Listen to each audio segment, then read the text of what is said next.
महापुरुष स्मृति स्मारक सेवा ट्रस्ट द्वारा कड़ीना पूर्व धारासभ्य श्री पालाभाई नारायणदास परमाરની જન્મ શતાબ્દી નિમિત્તે ઉમા સમાજ ભવન શ્રી ઉમિયા માતાજી સંસ્થાન સેક્ટર 12 ખાતે ભવ્ય સ્મૃતિ સમારોહ યોજાયો હતો। આશરે 500 થી વધુ લોકોની ઉપસ્થિતિમાં આ કાર્યક્રમ શ્રદ્ધા અને ગૌરવભેર સંપન્ન થયો। કડી તાલુકાના મોકાસણ ગામમાં પ્રથમ વખત વીજળી લાવવાનું ઐતિહાસિક કાર્ય તેમણે કર્યું હતું। ગરીબ પીડિત અને વંચિત વર્ગના હકો માટે સતત સંઘર્ષ કર્યો। ઉલ્લેખનીય છે કે ગામના લોકોએ 2.5 વીઘા જમીન ભેટ સ્વરૂપે આપી અને 1111 વૃક્ષોનું સામૂહિક વાવેતર કરવામાં આવ્યું। આ કાર્યને સ્વપરમારની વિચારધારાને સાચી શ્રદ્ધાંજલિ માનવામાં આવી।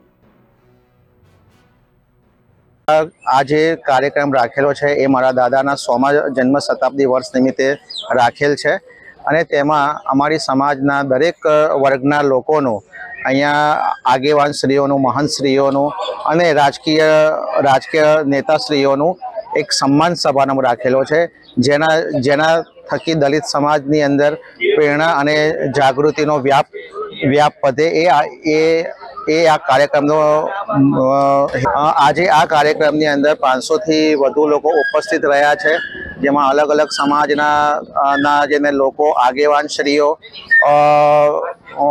રાજકીય નેતાશ્રીઓ, મહંત શ્રી, સંતોશ્રી બધાનું આગમન થઈ